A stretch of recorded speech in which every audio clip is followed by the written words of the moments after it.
Zontee, welcome to the Content 10X podcast. Thanks so much, Amy. I'm happy to be here. Well, I'm very happy that you're here as well. So thank you for your time. Now, congratulations on your new book, Data-Driven Personalization. And of course, your new podcast, Data-Driven Decisions, which we're delighted to be supporting you with. Your book and your podcast and the whole topic of data and data-driven decisions, personalization is really interesting for the listeners of this show, who many are marketers in organizations, large and small, leading marketing, working within the teams, and also some business owners as well. So it's a topic that I know is going to be super, super interesting. The first question I have is, why a book specifically on data and why now? Absolutely. I think that in the last 10 years of working with different kinds of marketing and business leaders, one of the things that I hear all the time is we want to build a competitive advantage. We want to stand out from the crowd, and we want to reach our customers in a way that's highly relevant and impactful, right? Well, the truth is that the research shows us that customers' expectations is for a more highly personalized, relevant experience that does not waste their time. You and I have both experienced this as consumers, both on the B2B and B2C side, right? If somebody sends you a LinkedIn message and it doesn't have relevance to what it is that you do, you feel like, boy, why did they waste my time with this message? On the B2C side, if you see an advertisement that is not relevant because it's not well targeted, you feel like, oof, that's a mistake. This is the world that we live in. And so to deliver on that experience, marketers really need to use the data that they have access to, both first party and third party, to do a better job.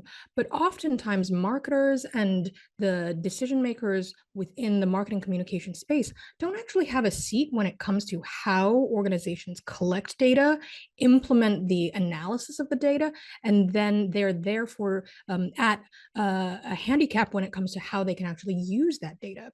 So the book is really about building a strategy for data-driven personalization, but also making sure that you as a marketing leader, a communications leader, have a strong role in the shaping of that strategy and the ownership of how data is collected, what data is collected, and who has access to the analysis, so that you can do a better job on actually making a better customer experience, marketing experience for the people that you serve. Yeah, absolutely. And what are the types of marketing data? So what are the key kind of types and categories that we're talking about? Yeah, absolutely. In the book, I talk about 9 different categories. Of course, you have the basic things like demographics and customer relationship data. I'm also encouraging people to really think through their behavioral data. So, how do your customers behave within not only their buying journey, but the industry at large that you work within? So, I share some examples in the book, for instance, of shoe brands, right? Understanding how often people walk. How do they use your shoes? How much do they exercise? Do they live in a city? Do they live in the country? There's a lot of different parameters that actually impact your usage of shoes, right? So behavioral data is very important. Psychographic data. So what are the attitudes, right? Somebody who is extremely price oriented is very different from somebody who is prestige oriented, really understanding how they make those decisions. I also talk about things like technographic data, which oftentimes people don't really discuss, but is very important. So technographic data means what kind of a tech stack does your customer use? And that can be really relevant in many different industries. On the B2B side, of course, any kind of a software platform or hardware device, they're going to want to know what's the environment in which you're using this, right? Many of us use software as service platforms that integrate with all the other tools, right? So we really have to understand what that ecosystem is. But again, on the B2C side, you can think about, let's say, video game players, right? Are they using a PS2? Are they using, oh, I'm so old, I just said PS2. What are they on? PS5, I think PS6? I so, don't know. yeah, 5, I Sure. think. So are they using that? Are they using an Xbox? What kind of headphones do they use? What kind of ancillary devices, right? All of that actually matters in, again, many different industries to better personalize the experience that you're delivering to them. Even understanding, for most of us, are we on a Mac or a PC or an iPhone or an Android when they hit your website? That information actually can help you to improve the experience. But if you're not collecting that data as part of your consideration set, then you're missing out on those opportunities. And of course, we have to talk about consent and privacy data, right? What are our customers' preferences for information that they receive? And in the book, I talk about that as more than just, do I want to receive communications in what channels, but even giving them power of control over topical decisions, right? I share in the book that there are several different retail brands, including K Jewelers and Levi's jeans. They have given people the ability to opt out of communications about Mother's Day. Why, you might say? Because Mother's Day is a very sensitive time of year for some of us who have lost a mother, or who may have a bad relationship with our mother, or who want to become mothers, right? There's a lot of different touch points. And they are actually recognizing that this is a place where, by empowering their audience to say, yes, I do want this, no, I don't want this, they can have a stronger, more thoughtful, more trustworthy relationship with their customers, because they're empowering those people to make those decisions. So when we talk about data, there are so many different categories. I think the key thing to figure out is, again, what is most impactful to your customer in their journey, in your industry, in your space? What do you need to be delivering the right experience? But also, what don't you need?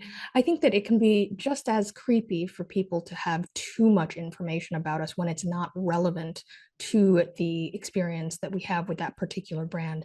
And I share some examples in the book of some missteps that brands have made, where they collected data, and when people noticed that they had this information, it felt jarring or kind of overly assertive to have that information. And so we really have to think through, how can we find that right balance, and again, provide transparency and provide control to our audiences.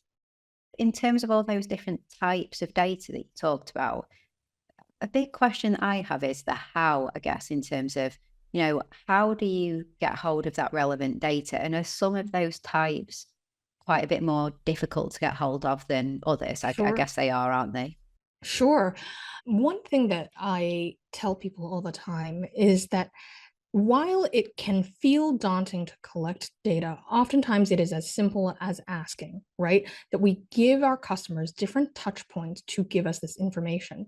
There are some websites, for instance, banking websites or software websites, where every time you log into your account, they've got one single question in the top right corner or in the top left corner, and they're consistently building up additional information about you so that they can better serve you in the future.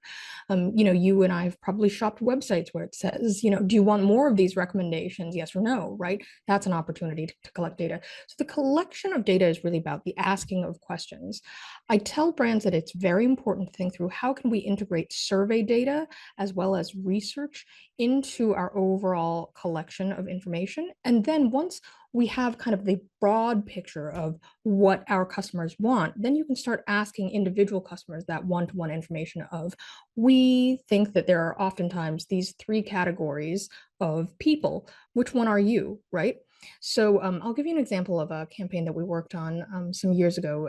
Texas X's is the largest alumni association in the United States. It is associated with the University of Texas. They have a huge community of people who've graduated from that university system.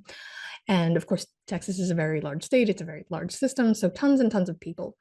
We worked with them to develop attitudinal research and understand, what are the drivers, what are the motivations of the people who are alumni, and what do they care about? And what was interesting was, prior to this research, they had taken an approach of segmenting their audience by age. Are you 5 years out of college? Are you 30 years out of college? They thought those were the things that really impacted your decision-making process. But in fact, when we did the research, we found that no, there were three groups of attitudes that were shared. And whether you were 5 years out or 60 years out, you might care about the network and the value of the community, or you might care about the camaraderie and the social piece of it, or you might care about prestige and, the value of your degree and the perception of that degree out in the world.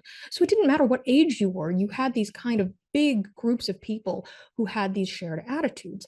And by identifying that as the main drivers through, right, we recommended to them, hey, you have this opportunity to now share with your audience which questions help to determine which group they fall into. And so it was really easy to say, you could have something as simple as an email automation series, right? That says, are you more interested in career and connection? Are you more interested in sports and camaraderie? Are you more interested in understanding the advancing research of our organization? And just let people pick the path that makes the most sense for them, and immediately you have more information about them. If you don't have enough of this information and you're not able to collect as much of it in the short term as you would like, of course, you can also leverage third-party data. There are now a variety of tools that are pulling from third-party data sources that you can then use to serve more personalized content to your audience, whether it's through email or through your website or through your app. And they are essentially an experimentation layer that just simply determines, based on their past behaviors on other third-party sites and through, again, this demographic psychographic data that's been collected elsewhere, what might be most relevant to them. So you don't necessarily have to have all the data yourself in order to use data that exists. That's so interesting. And I guess for the marketing teams who are getting hold of all of this information, all of this data, and then they're empowered to create way more personalized marketing campaigns and outreach and things like that. Something that I was thinking is that, I guess, from the marketing team's perspective, if you have all of these different sets then of people, we'll kind of classify these people who've answered and provided data in a certain way to be marketed in that way. And then these guys are going to prefer this way and so on. Does a data-led marketing approach lead to a different way of managing your marketing? So moving away from, say, product-led marketing very much to customer-led marketing and more campaign-driven? Because I'm thinking whether marketing teams will then be juggling quite a lot of different campaigns and how that works, as you're categorizing and learning from the data and being personalized with your approach. Sure. I mean, I think that one of the challenges that you're alluding to is that it can be difficult to scale a wide variety of personalization if you don't have the right tools in place to automate and prioritize some of that work, right? There's two things that I think that teams need to think about. First is, I'm not suggesting that you highly personalize every single communication to every kind of customer necessarily. In the book, I talk a lot about how do you identify your most valuable customers, the ones who are going to move the needle the most for you. In order to spend our limited time and resources in the right places, I think it's very important that part of the segmentation work that you're doing is identifying what are the behaviors that we really need to target because they have high value results. In the book, I share an example from the American big box store brand Target, where the marketing team identified that if they could win over pregnant women in their first trimester before they had made the announcement public, and therefore all brands who purchased that data had that information, they could win over their loyalty and build habits that would make them loyal throughout not only their pregnancy, but hopefully the life of the child, right? And they decided, if that's what we're going to aim for, we need to work with our data analytics team to identify women in the first trimester again before they had put their hand up. It took their data analytics team 6-8 months to run a bunch of different scenarios and figure out how to create that segment. But once they found it, and they determined it through things like suddenly switching to unscented hand cream and stopping buying certain things and starting to buy vitamins, right? If you've ever had a child, you can kind of recognize those behaviors. Those are things you probably did yourself. They identified those behaviors and they were able to create the segment, and it was extremely accurate. They were able to target people very early on with marketing messaging before other people knew about them and really impact their shopping behaviors. And this was in 2002. now more than 20 years on, it continues to be a really big part of their business. And it makes sense, right? Because once you build those habits, people continue to shop there. I myself, when my daughter was, a newborn, I shopped at Target because I had built those behaviors. And so I think what we need to identify is who are the audience segments that we really need to win over. Once you do that, you could, of course, take a campaign-driven approach. You can see how in this example, right, we're really talking specifically about women in the first trimester. So that's a campaign series.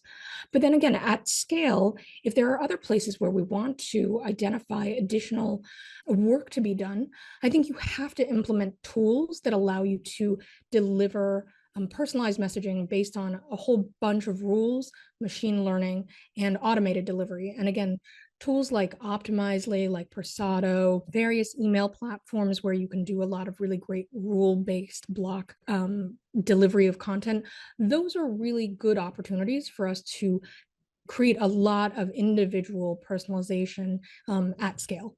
I guess you mentioned earlier already that, a problem often can be it's not like the lack of data or how to find the data, but it's actually swimming in too much data and working out what is the most important data. So I imagine there's plenty of tools, AI and machine learning, etc., to help you make those decisions. AI is nothing new, but it's become a huge topic ever since ChatGPT, etc. But language learning models and machine learning has been part of the data world for a very long time, hasn't it? But how have you seen things change within marketing teams as you've been working with them around AI and trying to Sure. get a grip on data?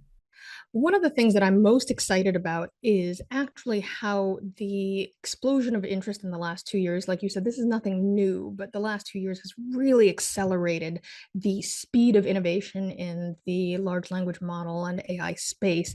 And what you're seeing is that it's becoming less expensive than ever and more available than ever to teams, right? So it means that, again, even small business teams can start to use things like ChatGPT or Claude on top of the data that they actually have and use natural language queries to find out information from the data that they have. I think that this gives teams the ability to move more quickly, which is very exciting. You don't need to be a team like Target with an entire data analytics department and 6 to 8 months to spend on a project like this. You can ask a couple of questions. You could even do something like, you know, find all of the customers who have raised their hand and said that they're pregnant.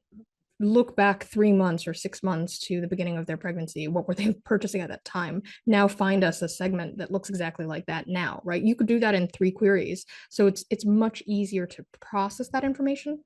I also think it's really about building a culture in which everybody's empowered to ask the right questions, because you can see that in the Target example, it is that the marketing team identified that this was an opportunity.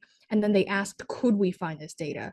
It did not start with, hey, let's look at the data and just mine it and come up with something from the data. That's not very telling. And like you said, there's too much of it. So you could see a whole bunch of patterns, but they might not actually be impactful from a decision-making perspective.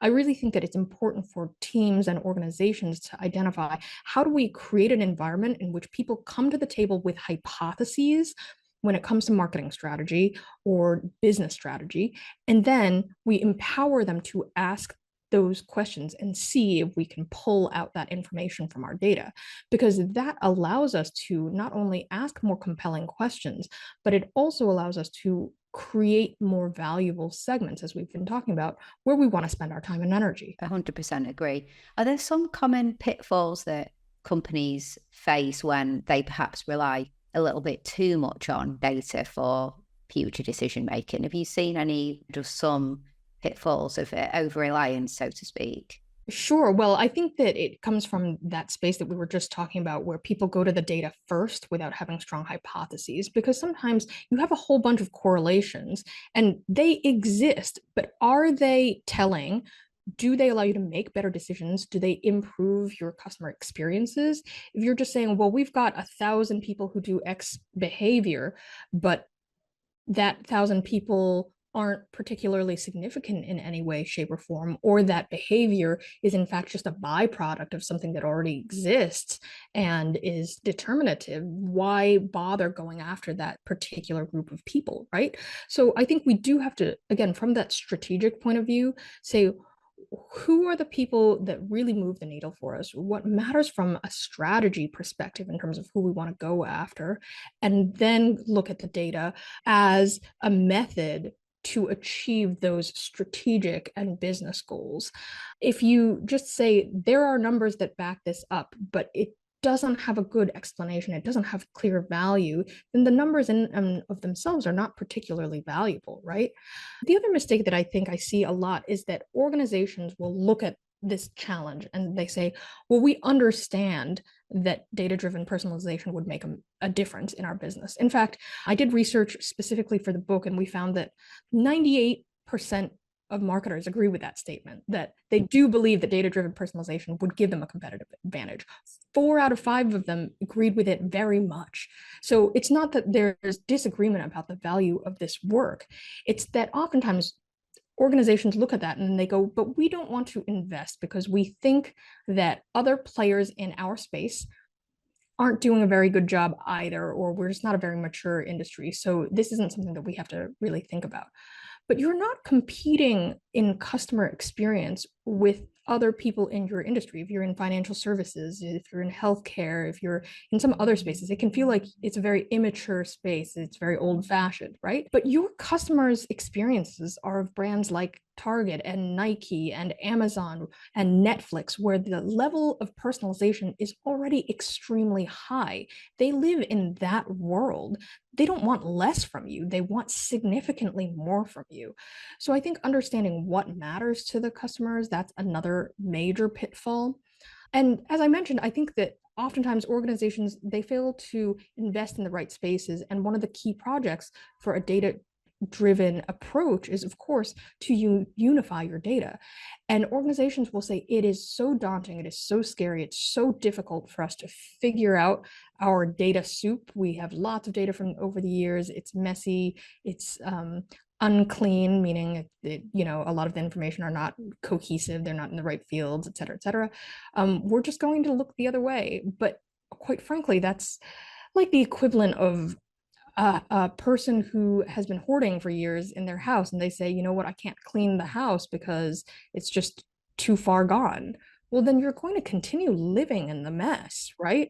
Sooner or later, you have to stop and say, let's make this a project. Let's put together a task force within our organization and let's invest time and energy into it. Because if we don't start today, then we'll never start. And yes, you might say, I'm going to start today and it's going to take us 2 years. We have clients, I have a client in the logistics space for whom that's exactly what the data lake project has been like. They started last year and they said, it's going to take us 2 years to get it done. But at least they started it, because you have to organize your data, you have to clean it up, and you have to figure out what do we want out of it so that we can make good business decisions, marketing decisions, sales decisions, customer experience decisions. That's the opportunity that's at hand. Yeah, it's like basically it's sitting on a gold mine in a way, isn't it, of opportunity. But if you don't tidy it up and you just keep letting it get messy, you are just not going to benefit from that gold mine. Do companies often end up bringing in some external data specialists if their data's in quite a muddle to manage these data cleansing programs for them and get things into a good place? They do. And I think that it is worthwhile because, of course, somebody who's an expert in that kind of activity, they have a lot of experience. They've seen lots of the challenges. And I think that they're also going to ask the right questions in terms of what do you want out of the data to help you make good decisions. Like I said, the goal is not to collect all data. You may find that there is some data that you want to get rid of because it is not serving you and it clutters the picture. And so I think it's helping to make heads or tails of what you have and what you have available and where are the gaps, and also what are the connections that we need to make through our data stack in order to make this data usable. So I do think that an external resource can be really helpful in that situation.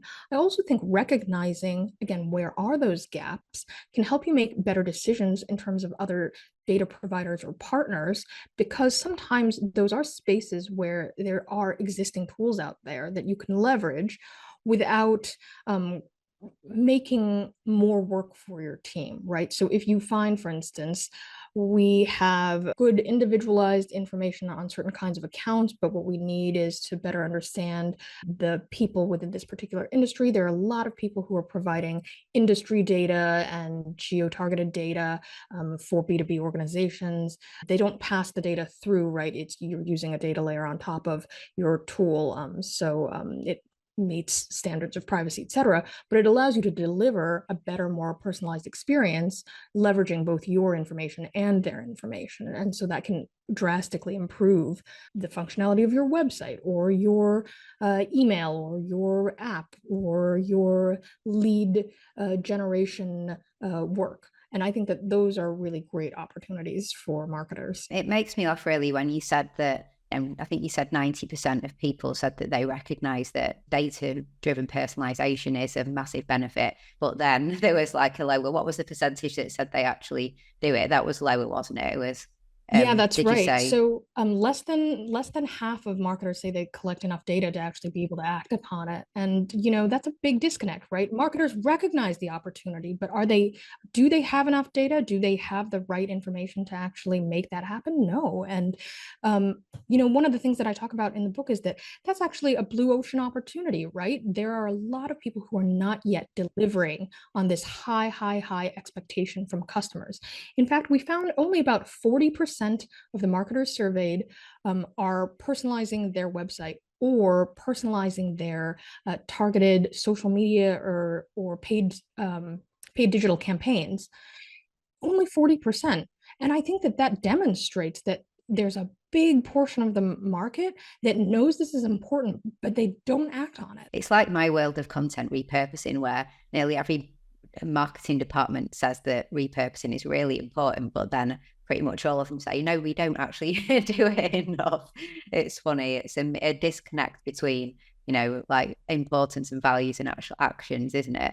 What's the most fun, creative example that you've unleashed through your, research, etc., of really personalized marketing campaign, like just something that was just like, oh, that is so clever, that's so fun? Sure.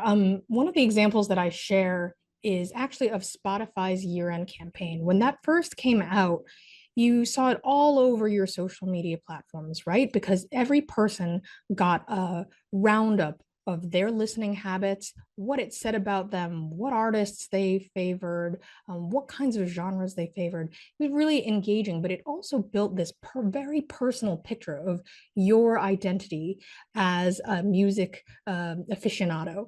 And people wanted to share that online. Why? Because that reflection of them felt not only meaningful, but also very telling. And people like to share things about themselves. And this was a campaign that was extremely successful on an organic level, but of course they did have paid activations against it. They had billboards, they had all sorts of things. Why? Because they recognized that music is so intrinsically tied to our identities, and we actually often are proud of that identity and we want to tell that story.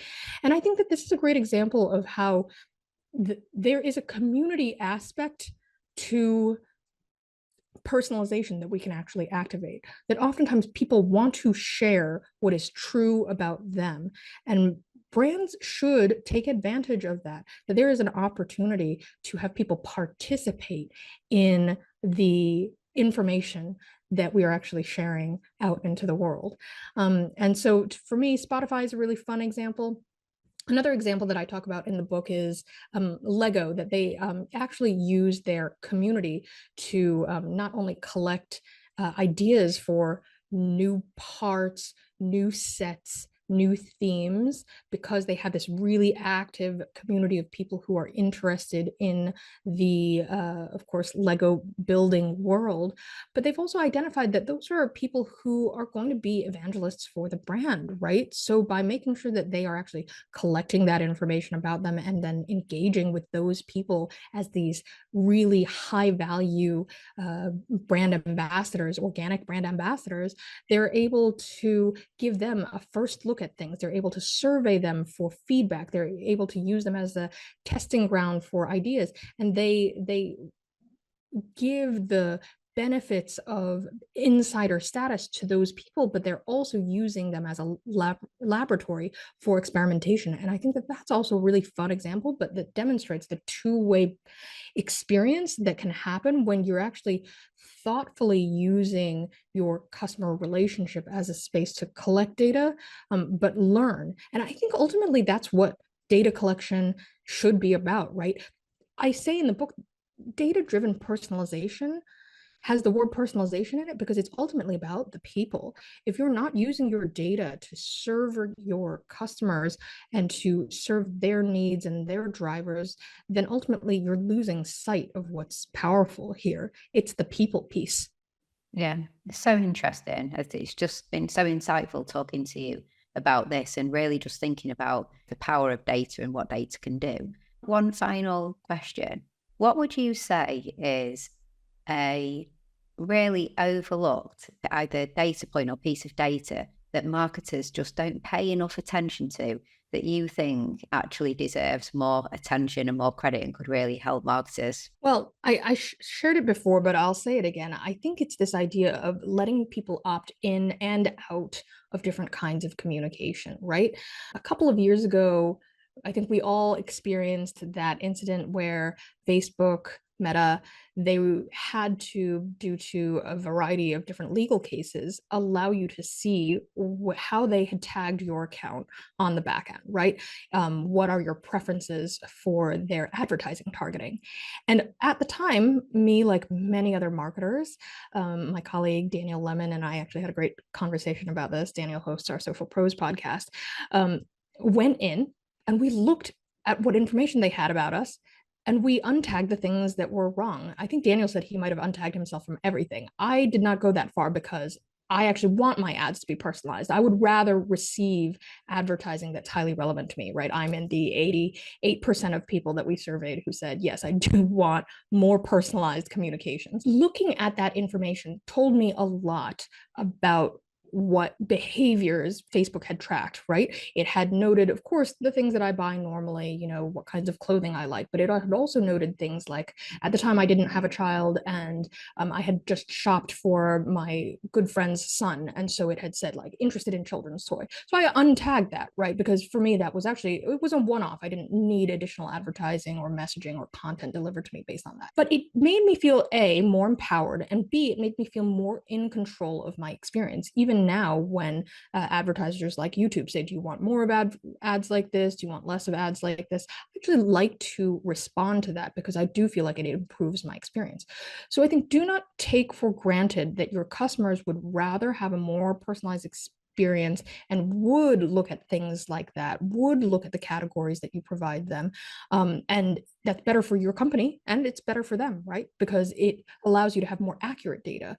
So I think that we often overlook this idea of feedback as part of the data collection process, but in fact, it builds trust. PwC just published a report very recently, and they found that when you are transparent with the utilization of data, it does build trustworthiness, and trustworthiness increases the relationship between the customer and the brand. No surprise there, but I think the research is helpful to back it up. And I think that it is finding these opportunities to say, how do we have a better relationship with our customers through data, through information that we as marketers should continue to look out for and leverage so that we can be more effective.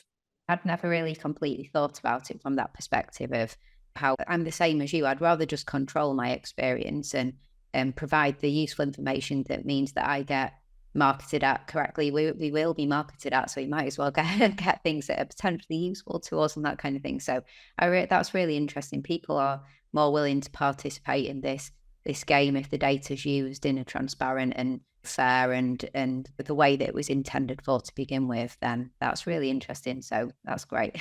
Well, thank you so much, Zontee. I mean, clearly everybody needs to just go grab a copy of your book to find out more. This is a very short conversation in the grand scheme of how much time you've put into this and everything that you know. So go grab a copy, Data-Driven Personalization. I will put the link in the show notes so you can go grab that, and also tune into the podcast as well, Data-Driven Decisions, because that's an excellent show and digs into this in a lot more detail with so many more examples and case studies. Fantastic. Anything else you'd like people to do, Zontee? Where would you like people to connect with you and let you know that they heard the episode? Absolutely. Well, thank you for giving a shout out to the podcast and the book. You can go to codeandpage.com/data-driven personalization to pick up a copy of the book. And there's free shipping in the US and the UK. So please do check that out. You can also sign up for our fantastic blog and newsletter at convinceandconvert.com. And we are constantly putting out new resources for the marketing community. So I hope that you'll join us there. Fantastic. Yeah, well, we'll put notes to everything. Highly recommend anything that Convince and Convert do. So yeah, big fans. Well, thank you, Zontee. Really appreciate your time. I'm sure everyone listening is very appreciative and interested in this conversation. So thank you very much. Thank you, Amy.